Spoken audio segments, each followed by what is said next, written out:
બધાને પ્રણામ. જય જિનેન્દ્ર. બધાએ સુખ શાંતિમાં હશો. આપણે દંડક પ્રકરણનો સ્વાધ્યાય કરીએ છીએ, જેમાં દંડકમાં 24 દંડકો કીધા અને 24 દંડકોમાં 24 દ્વાર. તો એ 24 દ્વારમાં આપણે લગભગ 5મું દ્વાર આપણે કરીએ છીએ. પહેલું શરીર દ્વાર હતું, બીજું અવગાહના, ત્રીજું સંઘયન અને ચોથું સંજ્ઞા. તો ચોથું સંજ્ઞા દ્વાર વિશે આપણે વાત કરીએ છીએ. સંજ્ઞા સંજ્ઞા એટલે અહીંયા સંજ્ઞાનો મતલબ એ કે છે કે જીવ આપણે જોઈ શકતા નથી, જીવને જોઈ શકતા નથી, તો શરીરની અંદર જીવ છે કે કેમ એને જાણવાની નિશાની, તેને આપણે અહીં સંજ્ઞા કહીશું. બરાબર? અથવા જીવ છે કે અંદર શરીરમાં જીવ છે કે નથી, તો એનું આપણને જે ખ્યાલ આવે એવી કંઈ પણ નાની મોટી જેની પણ જે હરકતો છે, જેને આપણે કહીશું કે જીવોની નિશાની, તેને આપણે અહીંયા સંજ્ઞા કીધું છે. તો એને એ સંજ્ઞાઓ બે પ્રકારની કીધી, જ્ઞાન સંજ્ઞા અને અનુભવ સંજ્ઞા. બરાબર ને? જ્ઞાન સંજ્ઞા અને અનુભવ સંજ્ઞા. તો જેમાં મતિ જ્ઞાનાવરણીય આદિના ક્ષયોપશમથી, ક્ષયથી કે ક્ષયોપશમથી પ્રાપ્ત થાય તેને શું કહીશું? જ્ઞાન સંજ્ઞા. અને બીજી અનુભવ સંજ્ઞા, જે લોક વ્યવહારને અનુસરીને જે કરવામાં આવતી હોય, તો એને અનુભવવામાં આવતી હોય, એને પણ શું કહીશું? એને અનુભવ સંજ્ઞા. બરાબર ને? એમ જ છે ને?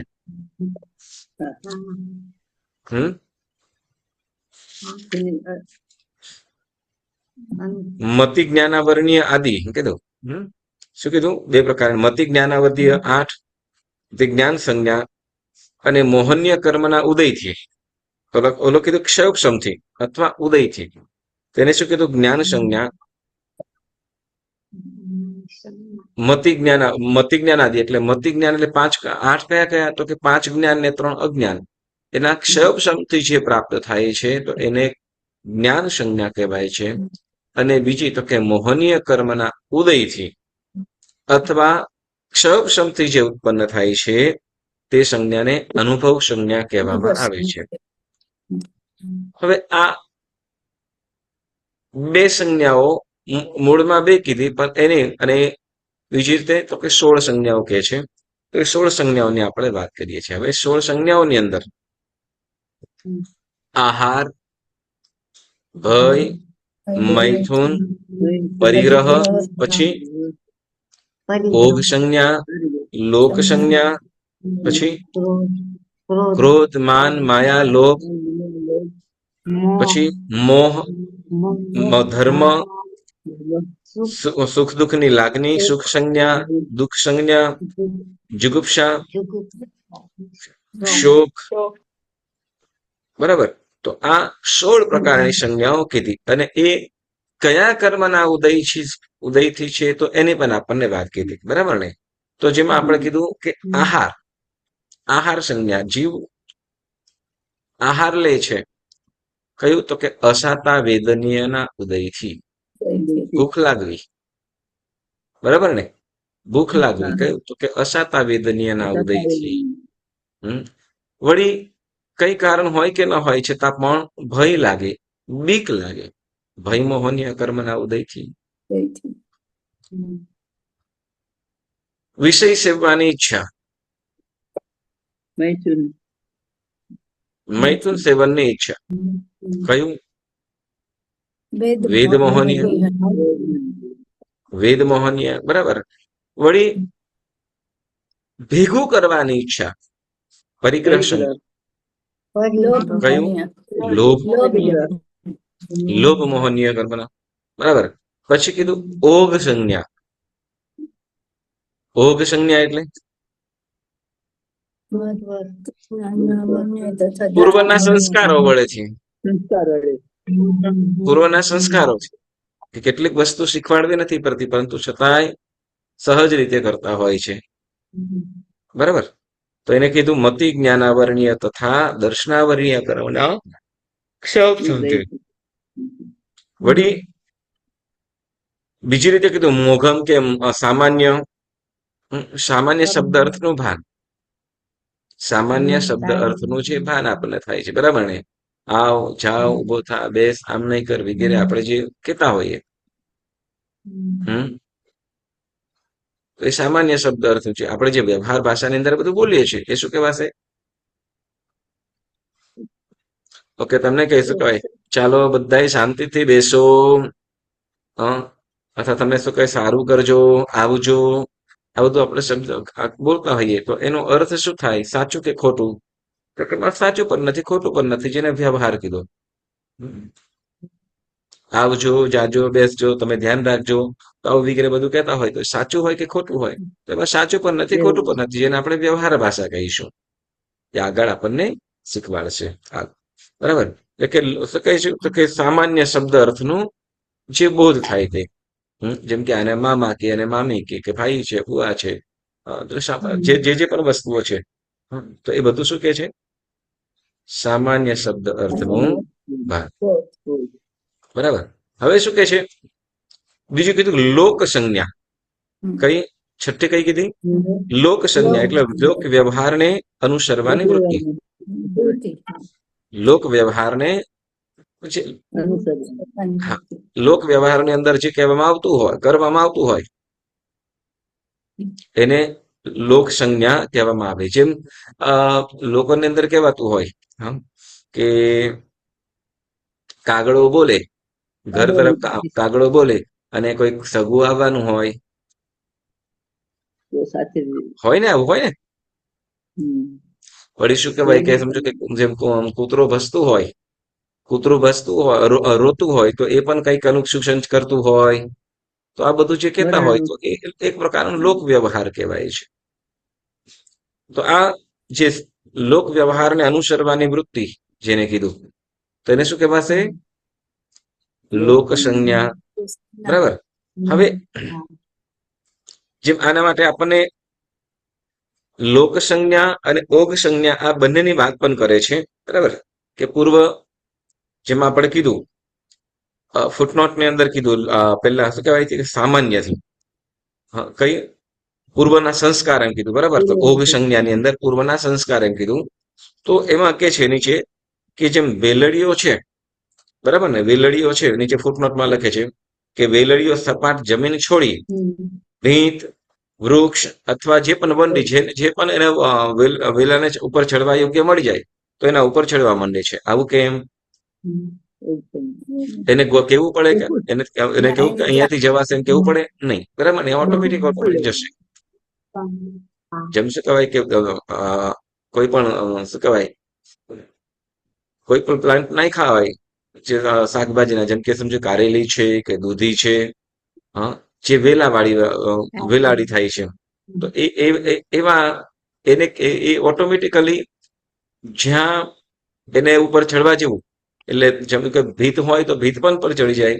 વળી બાજુની અંદર કોઈ વૃક્ષ હોય કે છોડ હોય તો એને પણ વીંટાઈને ઉપર ચડવા લાગે. તો એને કેવી રીતે જતું હશે? બસ પૂર્વના સંસ્કાર જેને કીધું. તો એને શું કહેવાશે? ઓગ સંજ્ઞા. બરાબર. અને લોક સંજ્ઞાની અંદર શું કીધું? તો કે જેમ શું કે છે કે અમુક તો કહેવતો છે કે જેમ કે કૂતરા રડતા હોય તો એમ કે એ એટલા માટે દેખાતા હોય કે યક્ષ કે યમને જોવે છે. એટલે કોઈ પણ યક્ષ કે યમ દેખાય અને યમ નું આવવું એટલે અશુભ મનાય. કોઈકને શું કહેવાય, કોઈકને કોઈક ઉપર જવાનું હોય કે રામ નામ સત્ય થવાનું હોય, એટલે દેખાતો હોય એટલે પછી એ રડતા હોય એમ કે. વળી બ્રાહ્મણો દેવ છે, બ્રાહ્મણો દેવ છે. હવે કાગડાને ઋષિ કીધા, કાગમુનિ. વળી એમ કે છે કે જે મોરણી હોય, ઢેલ, આપણે ભાષામાં કહીએ ઢેલ, તો ઢેલને શું? તો કે એ ઢેલને તો કે મોરના આંસુ ચાટવાથી એને ગર્ભ રહે છે. બરાબર. આવું સાંભળ્યું, પણ વાસ્તવિક રીતે શું થયું તો કે ના, એ લોકોનો પણ સમાગમ જ થતો હોય કે મોરના આંસુ છાંટવા વગેરેથી થતું નથી. પણ આ બધી કહેવતો છે. વળી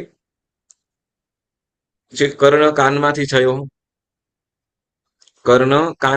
કર્ણ એટલે હવે કર્ણ અને કાને તો કે કાનને જ કાન છે, બરાબર. કાન કાન છે ને સંસ્કૃતમાં કર્ણ કહીએ અથવા પ્રાકૃતમાં કર્ણ કહેવાય. હવે કે કર્ણ કાનમાંથી થયો તો કે કર્ણ અને કાન તો બંને એક જ છે. બરાબર. એટલે આ વ્યવહારની અંદર આવી રીતે કહેવાતું હોય. તો એવી રીતે કે છે. વળી પાછા અમુક રીતે કહેવામાં કે અગત્ય ઋષિ સમુદ્ર પી ગયો. એક ઋષિ થયા તો અગત્ય ઋષિ સમુદ્ર પી ગયા તો કદાચ હા. હવે જે શું કે સંસાર કદાચ ઋષિ મુનિઓ છે તો કશું તો કે સંસારના જે કદાચ કાવા દાવા વગેરે જે ખારાશ છે એ ખારાશને પચાવી નાખે એમ. તો કે એ જ કદાચ એ સમુદ્ર પી ગયો એમ કદાચ કયા કોઈક અર્થની અંદર કહેવાતું હોય, પરંતુ એને અલગ રીતે પકડી લેવામાં આવે. તો હવે એટલે એને પકડી લે, ખાલી બસ પકડી રાખે. હવે સમજો કે જેમ કીધું કે બ્રાહ્મણો દેવ છે, તો એ કઈ અપેક્ષાએ કીધું તો કે હા, એ લોકોનું જે પહેલાના સમયની અંદર છે તો કે એ લોકો કર્મકાંડ કે શાસ્ત્ર ધર્મ શાસ્ત્રો સાથે કે જ્ઞાનનું કાર્ય કરતા, પઠન પાઠનનું કાર્ય કરતા હતા. બરાબર.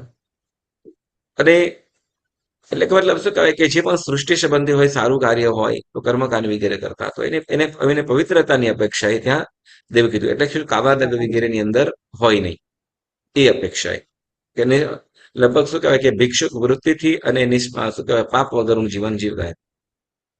તો એટલે તે અપેક્ષાએ દેવ કહેવાતા હતા. પણ પછી એને શું કહેવાય તો કે આ દેવ છે એટલે પછી દેવ ભાવથી પૂજે. તો એ માત્ર શું છે લોક વ્યવહાર થયો, સત્ય નથી. બરાબર. તો એવી રીતે અહીંયા આમ 16 પ્રકારની સંજ્ઞા કીધી છે. આ 16 પ્રકારની સંજ્ઞાઓ, હવે આ 16 પ્રકારની સંજ્ઞાઓ છે ને એ એમાં કોઈ કોઈક જીવોની અંદર પણ આ સંજ્ઞાઓ ઘટે છે. કેટલાક જીવોમાં પણ આ સંજ્ઞાઓ ઘટે છે. કેવી રીતે તો એને આપણે જાણીએ. બરાબર. ઓગ સંજ્ઞા અને લોક સંજ્ઞાની વાત કરી. બરાબર. તો હવે એમાંથી શું કે છે તથા આ સંજ્ઞાઓમાંથી દેવ અને મનુષ્યને સાંભળજો. હવે એ આપણે 16 સંજ્ઞાઓ પછીનો જે પેરેગ્રાફ છે વાંચીએ છીએ. જીવ જે સંજ્ઞી અથવા અસંજ્ઞી કહેવાય છે તે આ અનુભવ સંજ્ઞાઓથી નથી, પણ આગળ કહેવાતી દીર્ઘકાલી સંજ્ઞાઓથી કહેવાય છે. ઓકે. એટલે આપણે જીવને આપણે જે જીવ વિચારની 43 ગાથા, જીવ વિચારની 43મી ગાથા હતી. અસન્ની સન્ની પંચિન્દ્રિયેષુ નવદશ કમેણ બુદ્ધવા હિંસ વિપઓ જીવાનમ ભનય મરણમ. એવી રીતે વાત આવી. સંજ્ઞી અને અસંજ્ઞી એમ બે પ્રકારના જીવો કહેવામાં આવ્યા હતા. બરાબર ને. સમૂર્છિમ અસંજ્ઞ હોય, ગર્ભસંજ્ઞ હોય પંચેન્દ્રિયની. બરાબર. અને બાકીના જે છે તો અસંજ્ઞ જ છે. પંચેન્દ્રિયમાં જે ગર્ભ છે એ જ સંજ્ઞ છે. હા. એટલે દેવનારકી પાછા નહીં લેવાના. તો હવે એ જે સંજ્ઞી અને અસંજ્ઞ કહેવામાં આવી, જેમાં સંજ્ઞી જીવોને 10 પ્રાણ હોય અને અસંજ્ઞ જીવોને પંચેન્દ્રિય. સંજ્ઞી પંચેન્દ્રિયને 9 પ્રાણ અને અસંજ્ઞ પંચેન્દ્રિયને સંજ્ઞી પંચેન્દ્રિયને 10 પ્રાણ અને અસંજ્ઞ પંચેન્દ્રિયને 9 પ્રાણ એવું હતું. તો જેમાં મન સંબંધી હતું. તો હવે એ જે સંજ્ઞાઓ હતી એ સંજ્ઞી અને અસંજ્ઞ કહેવામાં આવ્યા હતા. એ કઈ સંજ્ઞા તો કે આ સંજ્ઞાઓથી તો કે ના, આ સંજ્ઞાઓથી નહીં. એના માટે સંજ્ઞી અસંજ્ઞ એ આખું અલગ કહેવામાં આવશે. તો અહીંયા તો માત્ર શું તો કે જીવો પાસે જે સંજ્ઞાઓ છે એની વાત કીધી છે. જીવો પાસે જે સંજ્ઞાઓ છે એની વાત કીધી. તો શું કે છે તથા આ સંજ્ઞાઓમાંથી દેવને મુખ્યત્વે પરિગ્રહ સંજ્ઞા અને લોભ સંજ્ઞા છે. કોને? દેવોને મુખ્યત્વે એટલે વિશેષ. આ 16 સંજ્ઞાઓ છે તો ખરી જ, 16 સંજ્ઞાઓ છે તો ખરી, પરંતુ વધારે કઈ છે તો શું કીધું તો કે પરિગ્રહ સંજ્ઞા અને લોભ સંજ્ઞા. દેવોમાં કઈ પરિગ્રહ અને લોભ સંજ્ઞા વધારે છે. હવે શું છે નારકને ભય સંજ્ઞા તથા ક્રોધ સંજ્ઞા છે. નારકીયને કઈ સંજ્ઞા વધારે છે? ભય સંજ્ઞા અને ક્રોધ સંજ્ઞા. હવે કે છે તિર્યંચોને તિર્યંચોને તો કે આહાર સંજ્ઞા તથા માયા સંજ્ઞા. તિર્યંચોને આહાર સંજ્ઞા અને માયા સંજ્ઞા, અને મનુષ્યોને મૈથુન સંજ્ઞા અને માન સંજ્ઞા. ફરીથી ને ચાલો, દેવોમાં કઈ સંજ્ઞા છે?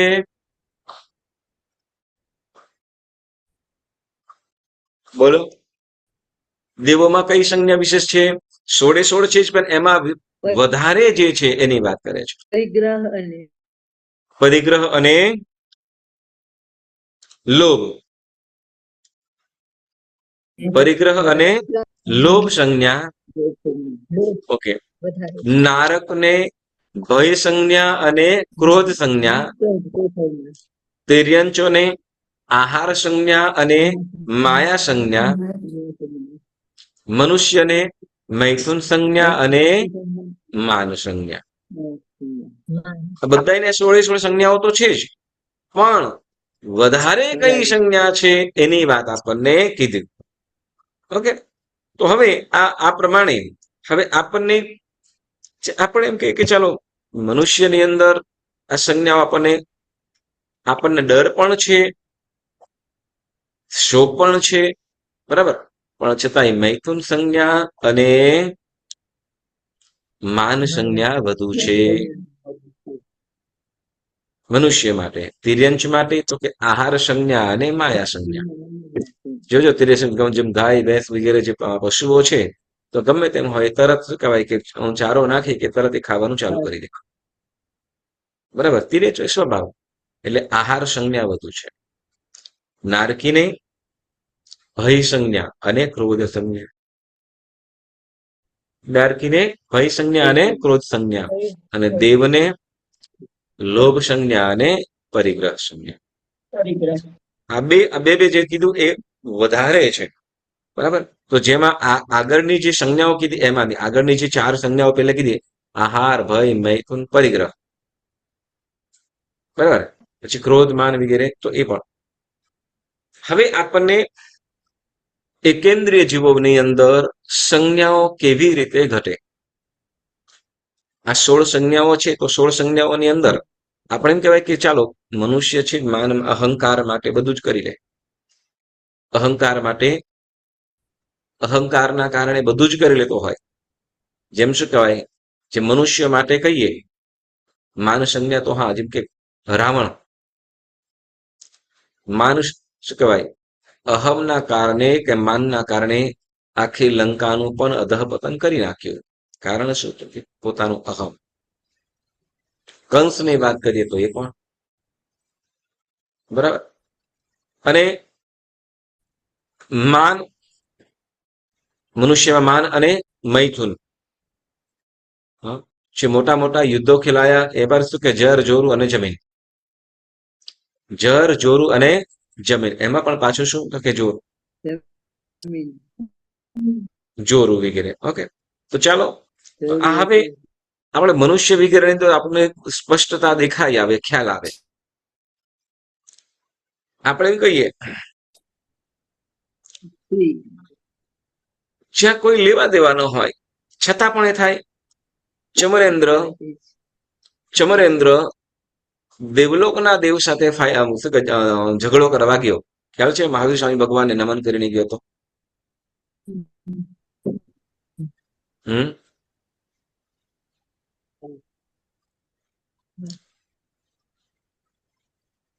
કારણ તો કે ત્યાં શું તો કે પોતાને શું આવતું તો કે ઇન્દ્ર પોતાના આસન ઉપર ઇન્દ્રનું પાદપીઠ આવતું હોય, હજારો યોજન, લાખો યોજન, એક રજ્જુ લગભગ 2 રજ્જુ પ્રમાણની આસપાસ છે, છતાં પણ ત્યાં જઈને ઝઘડવા માટે ગયો. શું તો કે મારું આમ કેમ થાય છે, મારા પદનું શું કે મારા મસ્તક ઉપર એનું પાદપીઠ આવે એ મને ના પોસાય. એટલે આવી અનેક સંજ્ઞાઓ, આમ કઈ લેવા દેવા હતું જ નહીં, પરંતુ છતાંય પોતાનો અહમ કહીએ. એટલે આમ જો સામાન્યથી આ 16 સંજ્ઞાઓ તો હોય જ છે, 16 સંજ્ઞાઓ લગભગ પંચેન્દ્રિયમાં હોય જ, પણ એમાં પણ વધુ સંજ્ઞા કઈ છે તો એ આપણે 4 ગતિને વિશે કીધી, બરાબર. નારકીના જીવોને અત્યંત ક્રોધ હોય, ખૂબ ક્રોધી હોય, અને સાથે સાથે ભય પણ હોય. ક્રોધ હોય અને સાથે ભય પણ હોય છે. ઓકે, સરસ. હવે શું કહે છે? ક્રોધ. હવે આપણે એકેન્દ્રિય જીવો છે, એકેન્દ્રિય કે વિકલેન્દ્રિય, તો આપણે મનુષ્ય વગેરેની અંદર તો જોઈએ, જે પંચેન્દ્રિય વગેરે છે એને તો આપણને સ્પષ્ટ રીતે ખ્યાલ આવે, બરાબર ને? આપણને ભૂખ લાગે એટલે આપણે શું કહેવાય, સરસ ખાવાના છીએ, ભોજન કરતા જ ખાઈએ છીએ, બરાબર. ડરનો પણ ફીલ થાય છે, મૈથુન વગેરેનો પણ ખ્યાલ આવે છે, પરિગ્રહિતો, બરાબર ને? આ બધી વસ્તુ ખ્યાલ આવે છે આપણને. ક્રોધ, માન, માયા, લોભ, વળી મોહ પણ છે જ, મારાપણું, ધર્મ કરવાનું, જે આપણે ધર્મ કરતા હોઈએ કે ધર્મથી આપણે તો એ ધર્મ કરવાનો ભાવ વગેરે જાગે, સામાયિક કરીએ, પરમાત્માની પૂજા કરીએ, તો એ ધર્મ કરવાની તો શું કહેવાય, મોહનીય કર્મના ક્ષયોક્ષમથી સુખ દુઃખની લાગણી થાય. આ બધું આપણે ફીલ કરીએ છીએ, બરાબર ને? તો હવે એકેન્દ્રિય જીવ છે, અને સાથે સાથે શું, તો કે બે ઇન્દ્રિય, તે ઇન્દ્રિય અને ચૌરિન્દ્રિય જીવનમાં પણ આપણે આ ફીલ કરી શકીએ છીએ, કે એને આપણે ખ્યાલ આવી શકે છે, આમ આ જીવની અંદર આમ થાય છે. તો હવે પણ એકેન્દ્રિય જીવોની અંદર કેવી રીતે આપણને ખ્યાલ આવશે કે આ જીવો પણ એ જીવોને પણ આ સંજ્ઞાઓ છે, અથવા એની અંદર જીવ છે કે કેવી રીતે ખ્યાલ આવે છે? તો એના માટે ગાથા નંબર 12 અને એનું આપણે વિવેચન ખોલીશું. ગાથા નંબર 12 અને એનું વિવેચન જૂની પુસ્તકની અંદર પેજ નંબર 55. નવી પુસ્તકમાં પેજ નંબર કયો છે?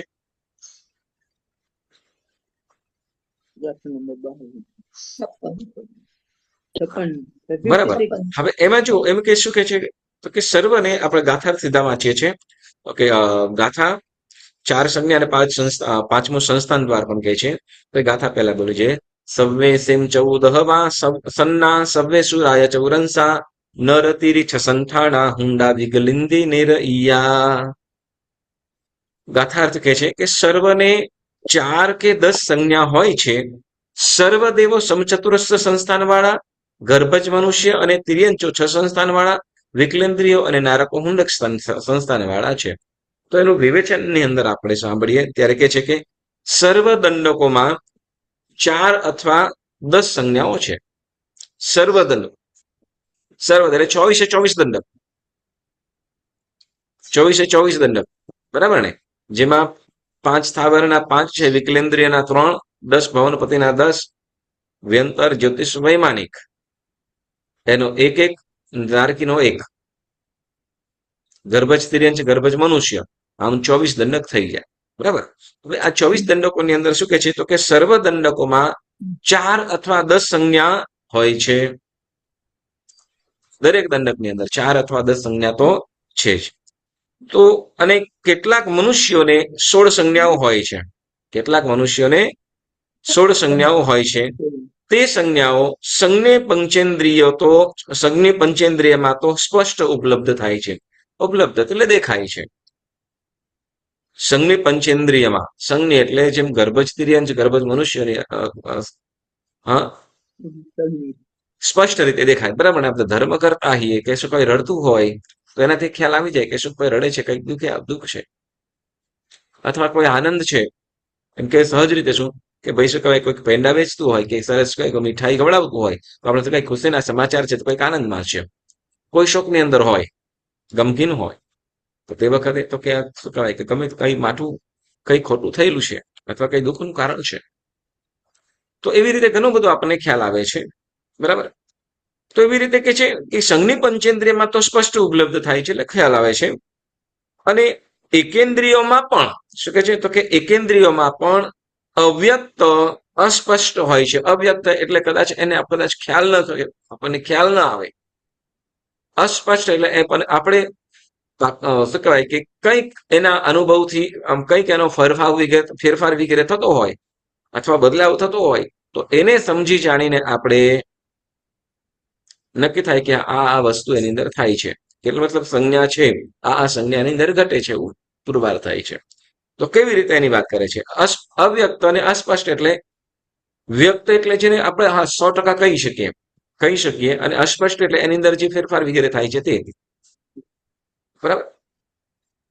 તો પણ કેટલાક બાહ્ય વર્તનથી શું કે છે, તો પણ કેટલાક બાહ્ય વર્તનથી અમુક સંજ્ઞાઓ એકેન્દ્રિયોમાં અનુમાનથી સ્પષ્ટ સમજી શકાય એવી હોય છે તે આ પ્રમાણે. એટલે આપણે એકેન્દ્રિય વગેરે જીવો છે તો આહાર કરે છે કે આપણે શું કહેવાય કેવી રીતે ખાય છે આપણને ખ્યાલ આવે નથી, ખ્યાલ આવતો, બરાબર ને?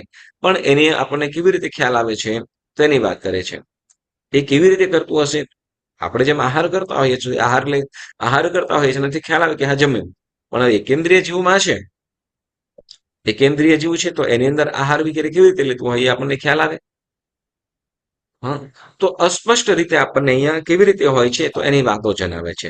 તો શું કે છે કે પેલું કે એકેન્દ્રિયની અંદર આપણે વનસ્પતિની અંદરથી આપણને ખ્યાલ કરીશું, કેમ કે આપણે કદાચ વિઝેબલ હોય જે આપણે સ્પષ્ટ રીતે જોતું હોય તો પૃથ્વી કાય છે અને વનસ્પતિ કાય છે આ કાયની અંદર પણ એ જીવોને આપણને જલ્દી ખ્યાલ આવી શકતો નથી. તો આપણને જે ખ્યાલ જેનાથી ખ્યાલ આવી શકે છે એનાથી આપણે વાત કરીએ છીએ. તો કે પાણી તથા વનસ્પતિની અંદર કે પાણી તથા છાણ વગેરે ખાતરથી પોષણ થતું હોવાથી આહાર સંજ્ઞા છે. જેમ શું કહેવાય આપણા ગાર્ડન બગીચો હોય, તો તે બગીચાની અંદર જ્યારે જે છોડવા વગેરે છે તો એની અંદર ખાતર છાણ નાખવામાં આવે અને વળી પાણી પણ નાખવામાં આવે તો એ શું થાય, જલ્દી ગ્રો થાય છે અને એની અંદર સારા ફૂલ વગેરે પણ વિશેષ આવે છે. ફળ હોય તો ફળ, જે ફળ દેનારું ઝાડ વૃક્ષ વગેરે હોય તો એમાં પણ બદલાવ આવે છે. એટલે ખાતર પાણીથી એ અંદર શું કરે છે તો કે છોડ આહાર ગ્રહણ કરે છે. શેમાંથી શેમાંથી આહાર ગ્રહણ કરે છે? આ ખાતર પાણીથી, બરાબર. હા, પછી તો એની અંદર આહાર સંજ્ઞા કીધી.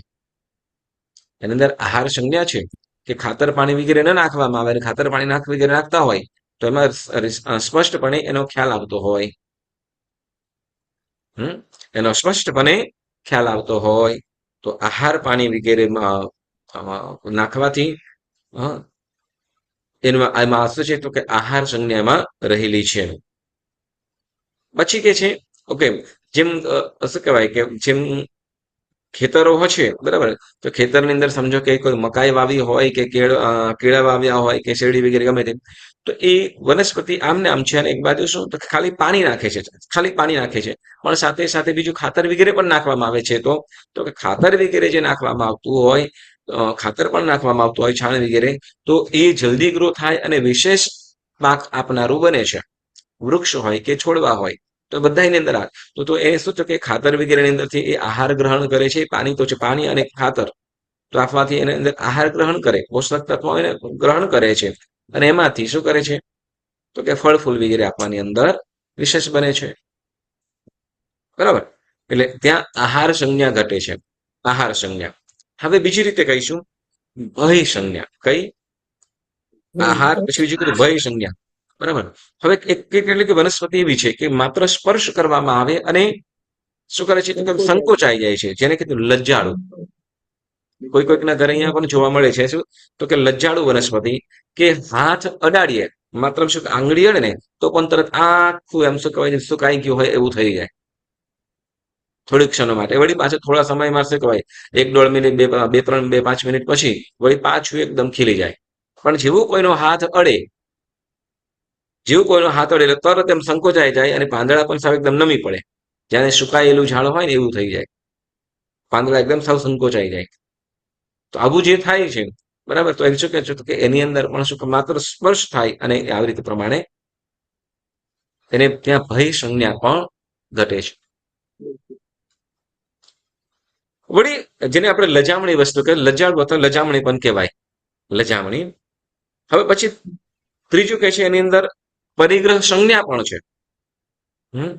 પરિગ્રહ સંજ્ઞા તો કેમ કે છે જેમ દરેક શું કહેવાય પરિગ્રહ સંજ્ઞાને શું કરે કે પોતાનું હક જણાવતું હોય અથવા પોતે જાણે એના માલિક હોય એવી રીતે એને એ કરવામાં આવતું હોય, એને હાઈડ કરવામાં આવતું હોય, તે ઢાંકવામાં આવતું હોય, એને વીંટાય.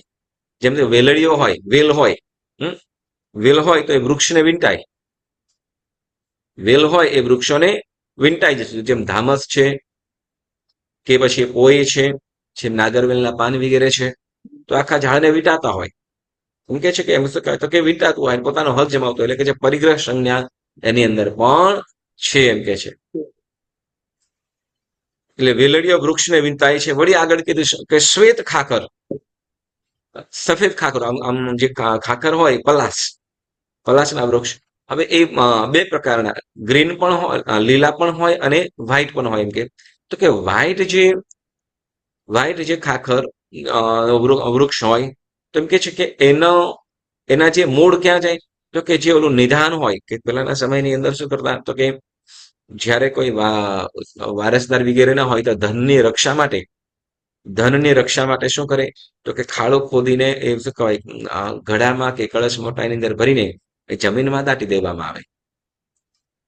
બરાબર. હવે કોઈ વખતે શું, તો કે ભૂલાઈ ગયું હોય, કોઈને કહેવાયેલું ન હોય, વારસદાર કોઈ ના હોય, તો ત્યાં શું કરે, તો કે ભૂલાઈ પણ જાય, એમને પણ પછી પડ્યું રહે અંદર. તો કે એવાની ઉપર શું, તો એ જે સફેદ ખાખરો છે કે પછી આંકડો પર, હા, તો એના ઉપર શું, તો કે એના ઉપર પોતાના મૂળ એની અંદર આખા વીંટાળી લે છે, એમ કે છે. એટલે કે ત્યાં પરિગ્રહ સંજ્ઞા એમ કીધું. સફેદ આંકડો અને સફેદ ખાખર, આ લોકની અંદર સફેદ આંકડો હોય એની નીચે પણ આવું હોય એવું કહેવામાં આવે છે. અને અહીંયા પણ કહે છે કે નિધાન ઉપર, નિધાન એટલે જેમ સુવર્ણ વગેરે હોય તો એના ઉપર ત્યાં આ પોતાના મૂળ વગેરે ભરાવે છે. તો આ કીધું પરિગ્રહ સંજ્ઞા. અને કઈ સંજ્ઞા કે છે? પરિગ્રહ સંજ્ઞા. બરાબર. અને હવે પછી આહાર, બરાબર, આહાર સંજ્ઞા એકેન્દ્રિયમાં કેવી રીતે ઘટે? બોલો, આહાર સંજ્ઞા કેવી રીતે ઘટે?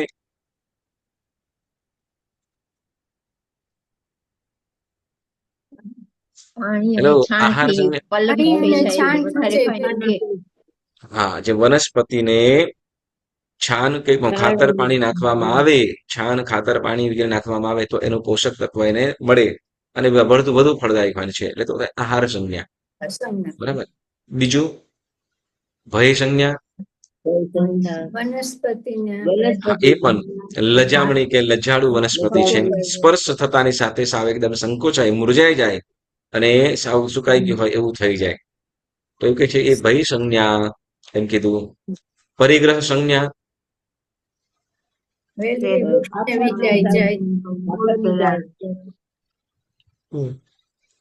સફેદ ખાખરનું વૃક્ષ જ્યાં નિધાન હોય ત્યાં પોતાના મૂળ ફેલાવે છે. બરાબર. પરિગ્રહ સંજ્ઞા. અને હવે કે છે કે મૈથુન સંજ્ઞા. શું કે છે? મૈથુન સંજ્ઞા. તો એ કે છે કે કુરુબક નામનું વૃક્ષ, કયું? કુરુબક નામનું વૃક્ષ છે, હા, તો એ સ્ત્રીના આલિંગનથી ફળે છે. સ્ત્રીના આલિંગનથી. એટલે હવે એ વૃક્ષ આપણને ખ્યાલ નથી, બરાબર, પણ શું કે એને સ્પર્શ કરે એની સાથે શું કહેવાય, એને કે સ્ત્રી શું કહેવાય કે એના મોઢામાં પાણી નાખીને કોગળો કરીને એના ઉપર, હા, જેવા કોગળો કરે તો પણ શું, તો કે એના એ થૂંકથી પણ શું કરે છે, તો કે વૃક્ષ ફૂલવાળું કે ફળ આપનારું બને છે. એમ કે એટલે કે છે કે કુરુબક નામનું વૃક્ષ સ્ત્રીના આલિંગનથી ફળે છે, માટે મૈથુન સંજ્ઞા. બરાબર. ઓકે. હવે બીજી વસ્તુ એ કે છે, આ જે વૃક્ષની વાત કરીએ તો જેમ આપણે એક ફ્રૂટની વાત કરીએ, આપણે વાપરતા હોઈએ છીએ ને, ખ્યાલ જ આવે છે બધાને. તો એમાં જેમ પપોઈ હોય છે, બરાબર ને, પપોઈ હોય છે, તો પપોઈની અંદર પણ બે પ્રકારની પપોઈ આવે. એટલે શું કહેવાય, પીળી લાલ એવી રીતે નહીં, પણ એમાં પણ નર અને માદા આમ બંને પ્રકારના કહેવામાં આવે. બરાબર. હવે શું છે કે એમાં એ મૈથુન સંજ્ઞા આ બધું જોવાયેલી વસ્તુઓ છે, બરાબર, જોવાયેલી વસ્તુ છે. તો હવે એમાં જે નર પપૈયા હોય તો એને શું, તો કે માત્ર ફૂલ જ આવી જાય, પપૈયા લાગે નહીં. ફૂલ આવી જાય શું કે લાંબા, શું કે જેમ પાન જેવી ડાળીઓ હોય ને, પાન પપૈયાના જેમ પાન હોય, બરાબર, તો એના ફૂલ પણ એવી રીતે લાંબી ડાળીઓની અંદર થાય, બરાબર, પણ પપૈયા લાગે નહીં જલ્દી. તો હવે એને એમ કે છે કે એને, તો કે સ્ત્રીના વાળ, શું એ સ્ત્રીના જે વાળ હોય ને, તો એ વાળ એને શું કરે, તો કે ઉપર ત્યાં બાંધવામાં આવે. સ્ત્રીના વાળ એ પપૈયાને બાંધવામાં આવે, તો એ પછી એ પપૈયો જે નર છે, તો એમાં પણ પછી ધીમે ધીમે શું આવે, તો કે એમાં પણ પપૈયા આવે. એ પપૈયા બહુ મોટી ના હોય, નાની હોય, પણ ફળ લાગે. નહીં તો ઓલા શું તો કે ફૂલ થાય અને ખરી જાય, ફૂલ થાય અને ખરી જાય. તો કે આ જે છે તો આ પણ શું છે તો કે મૈથુન સંજ્ઞા ઘટે છે.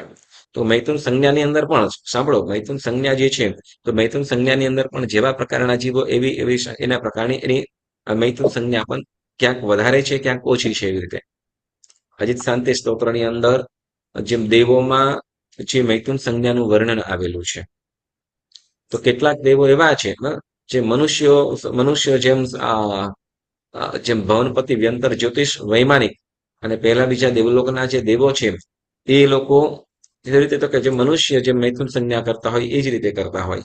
તો એવી રીતે વળી આગળના જે દેવો ઉપરના જેમ જેમ જતા જાય તો કેટલાક દિવસો માત્ર જોઈને રાજી થઈ જાય, તો આ પણ મૈથુન સંજ્ઞા છે. માત્ર જોઈને. કેટલાક દિવસો તો કે માત્ર એનો અવાજ સાંભળીને, જોઈને પછી એનાથી ઉપર જાય તો અવાજ સાંભળીને, અને એનાથી આગળ વધે તો કે માત્ર એને શું તો કે સ્મરણ કરીને, એનો અવાજ સાંભળીને કે માત્ર સ્મરણ કરીને, એને યાદ કરીને એનું મૈથુન સંજ્ઞા સેવાઈ જતી હોય. તો આ બધું જે છે તો એ મૈથુન સંજ્ઞાના એક પ્રકાર કીધા છે. એટલે ઓછી ઓછી તરતમતા. તો એવી રીતે અહીંયા જેમ પપઈનું ઝાડ કીધું તો એમાં એટલે દરેક જીવોની અંદર મૈથુન સંજ્ઞા છે અને વધારે ઓછી છે. તો જેમ આપણે પપઈ વગેરે કીધું તો એની અંદર પણ આ મૈથુન સંજ્ઞા ત્યાં પણ છે. કુર્બ વૃક્ષની અંદર શું તો કે આલિંગન કરે એમ કીધું, બરાબર. અને એવી રીતે જેમ નર પપઈ છે, નર પપઈ ફરીથી નર પપઈ છે એમાં તો કે સ્ત્રીના વાળ કરીને વાળ બાંધવામાં આવે તો એ પપઈની અંદર પણ ફળ આવવા લાગે. નહીં તો નહીં. હા, જેમ સામાન્ય એમ કે 8-9 મહિના કે વર્ષની અંદર જે પપઈ લાગે, હા, 8-9 મહિનાની અંદર કદાચ પપઈ લાગતી હોય પણ કદાચ વર્ષ 2 વર્ષ, વર્ષ 1.5 વર્ષ થઈ ગયો હોય કે 2 વર્ષ થઈ ગયા તો પણ પપઈ ના આવે નર પપઈની અંદર. અને જો સ્ત્રીના વાળ બાંધવામાં આવે તો ધીમે ધીમે પપઈ એની અંદર પણ લાગે નાની. તો ત્યાં સુધી એક શું કે મૈથુન સંજ્ઞા ત્યાં ઘટાવી શકાય. હવે એમ કે છે પછી જે સંજ્ઞા કહેવામાં આવે છે તો કે માન સંજ્ઞા. કઈ? સોરી, ક્રોધ સંજ્ઞા. કઈ? ક્રોધ સંજ્ઞા. તો કે વૃક્ષ જેને કે કોકનદ નામનું જે કંદ છે, કોકનદ નામનું જે કંદ છે તો કે કોઈ આજુબાજુની અંદર તો કે શું કહે છે કે હુંકારા મારે કે ફૂફાડા મારે એમ કે છે. હા, હુંકારા કરે. હવે એનો કઈ એવી રીતે હશે આપણે જોવામાં આવતું નથી, તો એને કેમ કે છે ક્રોધ સંજ્ઞા એમ કે છે. હા, ફૂફાડા મારે. હવે એવા પ્રકારનું વૃક્ષ હશે, બરાબર. પછી માન સંજ્ઞા પણ છે. એકેન્દ્રિયમાં માન સંજ્ઞા પણ કે છે. શું કે છે તો કે રુદંતી નામની વેલડી છે. કઈ? રુદંતી વેલમાંથી, રુદંતી વેલડીઓમાંથી રસના ટપકતા ઝરતા રહે છે. હા, રસના ટપકા હંમેશા શું કહેતો કે ઝરતા રહે છે. અને માન સંજ્ઞા એમ કે છે. કઈ સંજ્ઞા? માન સંજ્ઞા. હવે માન સંજ્ઞા શું કે છે? હવે એ રડે છે પોતે, એમ કે છે રસના કે છે તો કે આ વેલડીના રસથી શું થાય છે તો કે સુવર્ણની સિદ્ધિ થાય છે. તેથી એ શું એનું માન કેવું છે કે હું હોવા છતાં લોકમાં કેમ નિર્ધનતા છે, મારે હોતે છતાં કેમ લોકમાં નિર્ધનતા છે, એટલે એવું અભિમાન એ ધરાવે છે. એટલે એ રુદન કરે છે કે હું છું છતાં પણ લોકો કેમ ગરીબ થાય, કેમ તો કે એના રસ છે એ રસથી શું થાય કે સુવર્ણ બને. લોખંડને કદાચ લોઢું હોય તો લોઢાને એ રસને સ્પર્શ ના થઈ જાય તો એનો રસ પણ કેવો થઈ જાય તો કે સોનું થઈ જાય. હા, તો એવું તો એનો રસનો એવો પ્રભાવ છે કે એવો રસ છે. એટલે હવે શું તો કે વિચાર કે મારે હોતે છતાં લોકોમાં કેમ આવું નિર્ધનતા છે, એટલે ગરીબાઈ છે. એટલે પોતાનું અહમ સૂચવે છે કે માન સૂચવે છે કે મારે હોતે છતાં કેમ લોકો ગરીબ છે, એટલે એ મારે હોતે છતાં પણ ગરીબાઈ છે. એટલે પોતે રુદન કરે છે, રડે છે એમ કે છે. એટલે અનુમાન એટલે કે શું રુદન રડવાનું અનુમાન જણાવે છે. એટલે તેથી એને શું કીધું તો કે માન સંજ્ઞા કીધી છે. આગળ વધીને કે છે માયા સંજ્ઞા. કઈ? માયા સંજ્ઞા, બરાબર ને. જેમ કાકડી વગેરે છે, કાકડી છે કે જેમ શું કહેવાય સ્વીટ વોટરમેલન છે, સ્વીટ મેલન. તો આ બધું કેવું છે તો કે એના જે ફળ છે ને તો એને ફળને કાકડી વગેરે છે તો એના પાંદડા જે ફૂલ હોય ને જેના આરા શરૂ થાય નાનું હોય ત્યાંથી શું કરે તો કે એને એ જે એવી રીતે હાઈડ કરી દે એના પાંદડાઓ પાંદડાઓથી એ ફળને ઢાંકી દેતું હોય છે. તો આ બધું કેવી રીતે થાય? આ બધું કેવી રીતે થાય છે? બરાબર. તો કે એની અંદર પણ શું, તો કે માયા સંજ્ઞા રહેલી છે, કે પોતાના પાંદડા ફળોને ફૂલ કે ફળને પાંદડા વડે ઢાંકે છે. બરાબર. પછી કે છે લોભ સંજ્ઞા. કઈ? લોભ સંજ્ઞા. તો કે છે કે બીલીનું વૃક્ષ તથા શ્વેત ખાખરો, કે સફેદ ખાખરો તેના પોતાના મૂળ નિધાન ઉપર, હા, પોતાના મૂળ નિધાન ઉપર ફેલાવે છે, અર્થાત નિધાન ઉપર પ્રાય ઉગે છે એમ કે છે. એટલે આ જે વસ્તુઓ છે ત્યાં બીલીનું વૃક્ષ કે પછી સફેદ ખાખરો એ ક્યાં થાય છે? તો કે જ્યાં નિધાન હોય ત્યાં, અને પોતાના મૂળ નિધાન ઉપર ફેલાવી દે છે, નિધાન ઉપર ફેલાવી દે, જેમ ચરુ વગેરે દાટવામાં આવેલા હોય ત્યાં. તો હવે આ જે કરવા જે થાય છે એટલે શું, તો કે ત્યાં જેમ જ્યાંથી આ ધન વગેરે છે તો ત્યાં જ આ થાય છે. તો એટલા માટે ત્યાં શું કે છે, તો કે લોભ સંજ્ઞા કહેવામાં આવી છે. પછી કે છે નવું મૂકે છે લોક સંજ્ઞા.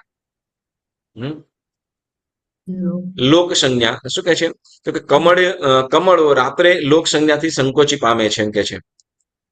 લોકો લોક સંજ્ઞા, આપણે લોક સંજ્ઞાનું શું કીધું હતું? લોક સંજ્ઞા માટે શું કીધું હતું? લોકો જેમ, સાંભળો, લોકો જેમ રાત શું કહેવાય દિવસે કામે નીકળી પડતા હોય, પણ રાત્રે બધા શું કરે? ઘરે આવી જાય, પોતાના કામને બંધ કરે. બરાબર. તો એવી રીતે કમળ પણ શું કરે છે, તો કે સૂર્યોદય થાય અને ખીલે, પણ જેમ શું કહેવાય, તો કે સૂર્યાસ્ત થાય એટલે સાવ બીડાઈ પણ જાય ને નમી પણ પડે, નમી પણ જાય. સાંજનો સમય હોય ને, કમળો હોય, સાંજનો સમય હોય તો એ સાંજના સમયની અંદર કમળો બધા સાવ એકદમ દોડાઈ જાય અને નમી પણ પડે. એટલે કે છે આને કે લોક સંજ્ઞા કીધું. જેમ લોકો શું કરે, તો કે દિવસ દરમિયાન પોતાનું કામ વગેરે કરતા હોય, રાત્રે થાક્યા ભાગ્યા શું કરે, તો કે પોતાના ઘરે આવીને આરામ પણ કરે, સુઈ પણ જાય રાત્રે. તો એવી રીતે જેમ લોક સંજ્ઞા આની અંદર શું કરે છે, એવી રીતે એમ ઘટાડે છે. વળી બીજી રીતે કહીએ તો કે જેમ સૂર્યમુખી છે, તો સૂર્યમુખી તો કે જેમ સૂર્ય આવે ને ધીમે ધીમે શું કરે, તો કે સૂર્યની સામે ને સામે રહે, પણ સૂર્ય જેવો અસ્ત થઈ જાય તો એ થઈ જાય. તો એ પ્રમાણે ચંદ્રમુખી છે. પછી એ રીતે 10મું કે છે ઓગ સંજ્ઞા, જે આપણે આગળ આવી ગયું. બરાબર ને? ઓગ સંજ્ઞા શું કીધું, તો કે વેલડીઓ સર્વ માર્ગ છોડીને ભેત ઉપર અથવા વૃક્ષ ઉપર જ ચડે છે. કારણ, તો કે ઓગ સંજ્ઞા. બધા શું કહેવાય કે ગમે ત્યાંથી જાય ને, હા, ગમે ત્યાંથી જાય ને, જઈ શકાય એમ છે, પરંતુ લોકો જ્યાંથી જતા આવતા હોય ત્યાં જ એ જ રસ્તો કઈ વગેરે પ્રયોગ કરતા હોય. તો જેમ લોકને અનુસરતા હોય એવી રીતે આ લોકો પણ શું કરે છે, તો કે વેલડીઓ વગેરે છે તો કે એને ઉપર ચડવા માટેનો આધાર બને. હા, તો ગમે એટલી જગ્યા હોય, આજુબાજુમાં ગમે એટલી જગ્યા હોય, પરંતુ છતાં એને જો ચડવાનું મળતું હોય, હા, કઈ પણ આધાર મળી જાય, પછી ભલે ગમે એટલું ખીચવાડું હોય છતાં પણ શું, તો કે એના ઉપર ચડવાનું એ કરશે. તો એને કીધું આપણે, તો કે ઓગ સંજ્ઞા. બરાબર. એટલે આ પ્રમાણે એકેન્દ્રિય જીવોમાં પણ અનુમાનથી સંજ્ઞાઓ સ્પષ્ટ સમજાય છે.